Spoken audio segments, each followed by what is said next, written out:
Hello everyone, so welcome to my channel. तो आज बात करते हैं इस वीडियो में डॉपलर इफेक्ट की। अब डॉपलर इफेक्ट जो है ये एस्टेट में हमेशा पूछा जाता है, बहुत ही इंपॉर्टेंट टॉपिक है हमारा ये क्लास 11th का। ठीक है, तो आज इस वीडियो में बात करते हैं हम कि डॉपलर इफेक्ट होता क्या है। तो देखो, डॉपलर इफेक्ट में क्या है कि when there is a relative motion between the source and the observer, then the frequency of sound heard by the observer is different from the frequency. ठीक है, अब देखो इसमें क्या बोल रहे हैं कि जब भी सोर्स एंड ऑब्जर्वर के बीच में रिलेटिव मोशन होता है तो जो ऑब्जर्वर है उसको जो एक्चुअल फ्रीक्वेंसी होती है उससे कुछ अलग फ्रीक्वेंसी सुनाई देती है साउंड की, एंड इसी प्रोसेस को हम क्या बोलते हैं, डॉपलर इफेक्ट। ठीक है, देखो फॉर एग्जांपल कि ये क्या है, एक ऑब्जर्वर है। ठीक है, अभी ये ऑब्जर्वर क्या है, रेस्ट पे है।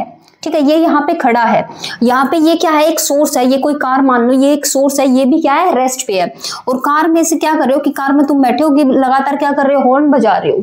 ठीक है, अब यहाँ से जो हॉर्न की आवाज आएगी, हॉर्न की फ्रीक्वेंसी होगी, अब यहाँ से हॉर्न की साउंड जो होगी इस ऑब्जर्वर को कैसे सुनाई देगी कि जितनी फ्रीक्वेंसी से साउंड की मतलब हॉर्न की आवाज है वही इसको सेम सुनाई देती है, मतलब फ्रीक्वेंसी जो है सेम रहेगी हमारी साउंड की यहाँ पे। लेकिन अगर जो ऑब्जर्वर है यहाँ पे रेस्ट पे है एंड सोर्स हमारा क्या है, मूविंग, कि कोई कार है वो तुम्हारी तरफ मूव करते हुए आ रही है। ठीक है, अब तुम्हें क्या सुनाई देगा कि कोई कार है तुम्हारे पास आ रही है मूव करते हुए, हॉर्न बजाते हुए, तो तुम्हें वो साउंड जैसे जैसे वो तुम्हारे पास आता जाएगा तो तुम्हारा जो साउंड है उसकी पिच क्या सुनाई देगी, ज्यादा सुनाई देगी। मीन्स जो फ्रीक्वेंसी है वो सुनाई देगी ऑब्जर्वर को, वो क्या सुनाई देगी, ज्यादा सुनाई देगी यहाँ पे। ठीक है, एंड अगर वो सोर्स है, अगर कोई कार है तुम्हें क्रॉस कर गई, अगर वो सोर्स है वो दूर जा रहा है, ठीक है, मूव कर रहा है लेकिन तुमसे क्या कर रहा है, दूर जा रहा है, तो तुम्हें जो साउंड है वो कम सुनाई देती है, कम सुनाई देगी, तो वो फ्रीक्वेंसी क्या है, यानी वहां पे केस में डिक्रीज होगी। एंड क्यों, क्योंकि पिच यहाँ पे क्या हो रही है, डिक्रीज हो रही है। ठीक है, तो चलिए केस फर्स्ट देखते हैं। इसमें केस फर्स्ट में देखो क्या है कि source is at rest and observer is in motion. अब देखो सोर्स है हमारा वो क्या है, रेस्ट पर है, एंड ऑब्जर्वर हमारा है मोशन में। ठीक है, सोर्स मान लो कि एक कार है जिसमें कंटिन्यूअस क्या कर रहे हो कि उसमें कार में हॉर्न बजा रहे हैं हम। ठीक है, एंड ये क्या है, एक ऑब्जर्वर है, ये उसकी तरफ, कार की तरफ क्या कर रहा है, मूव कर रहा है, भागा हुआ जा रहा है उस कार की तरफ। अब ये उसकी तरफ जाएगा भागा भागा, तो इसको क्या सुनाई देगी, साउंड जो होगी अपनी हॉर्न की वो ज्यादा सुनाई देगी। अगर वो जितना जितना पास ज्यादा जाएगा उसके उतना ही इसको ज्यादा सुनाई जाएगी वो। ठीक है, अब देखो मैंने मान लिया कि ये जो सोर्स है ये इसकी स्पीड मैंने मान ली vs है, एंड जो साउंड की स्पीड मैंने मानी है क्या है, v है। तो यहाँ से क्या होगा, फ्रीक्वेंसी चेंज होगी, तो यहाँ पे फ्रीक्वेंसी क्या है, v बाय लैम्डा माननी है मैंने।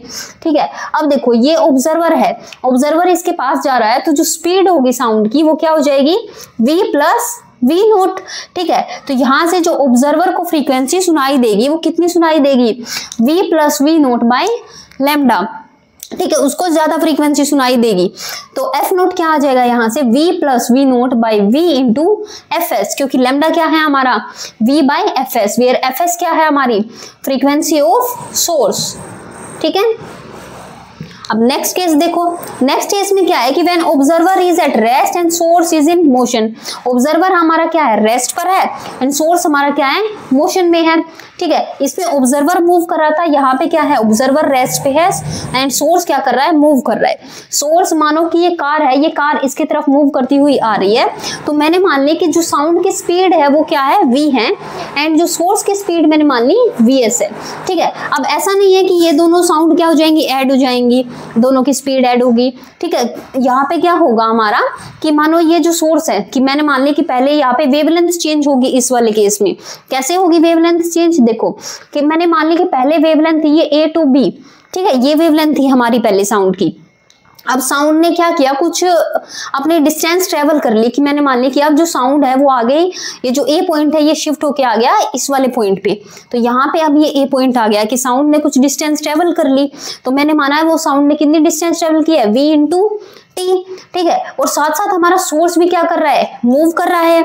अब सोर्स भी मूव कर रहा है, तो मैंने माना कि ये जो सोर्स है अब आ गया यहाँ पे इस पॉइंट पे, यहाँ पे आ गया, तो इसने कितनी डिस्टेंस ट्रेवल की है, vs इंटू टी। ठीक है, अब देखो जो अब वेवलेंथ होगी, जो नई वेवलेंथ होगी, जो साउंड है अब कहाँ से सुनाई देगी, यहाँ से। ठीक है। तो जो नई वेवलेंथ होगी वो क्या होगी अपनी लैम्डा ई, ये वाली, ये कितनी वेवलेंथ है ये Vt माइनस VST। तो यहाँ पे जो वेवलेंथ है अपनी वो क्या आ जाएगी Vt माइनस VST, ठीक है।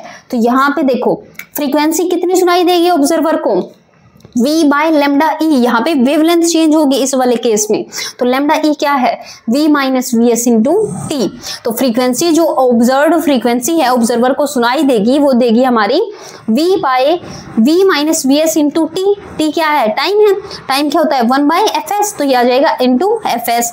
तो ये फ्रीक्वेंसी अपीयर्ड फ्रीक्वेंसी जो है when the source is approaching वो कितनी हो जाएगी V by V minus VS into FS, ठीक है। और सेम केस हम कर सकते हैं कि when the source is receding, कि सोर्स जो है अपोजिट डायरेक्शन में अगर मूव कर रहा होता, ठीक है, अगर ये सोर्स है ये अपना अपोजिट डायरेक्शन में मूव करता तो क्या होता, जैसे जो साउंड है वो कितनी आ जाती VT ट्रेवल करती, एंड जो अपना सोर्स है उस टाइम में अपना सोर्स इस डिस्टेंस में ट्रेवल करता, तो टोटल हो जाती है अपनी जो वेवलेंथ होती है, जो नई वेवलेंथ उस केस में क्या होती है VT प्लस VST। तो यहाँ पे क्या आ जाता F naught is equal to V by V plus VS into FS। तो ये दोनों ही बहुत ही इंपॉर्टेंट फॉर्मूले हैं, यहाँ से क्वेश्चन बनता है हर बार, ठीक है। तो चलिए थर्ड केस देखते हैं अपना हम। थर्ड केस में क्या है देखो, when source and observer both are moving, अब दोनों मूव कर रहे हैं, तो दोनों मूव कर रहे हैं तो जो ऑब्जर्व फ्रीक्वेंसी होगी वो कितनी होगी हमारी, देखो फॉर्मूला कैसे बनेगा कि V क्या है speed of sound and V note speed of observer and VS है स्पीड ऑफ सोर्स, ठीक है, एंड FS है फ्रीक्वेंसी ऑफ सोर्स। अब देखो यहाँ पे प्लस माइनस के साइन कैसे आएंगे, याद रखने की बजाय कैसे इसको समझो।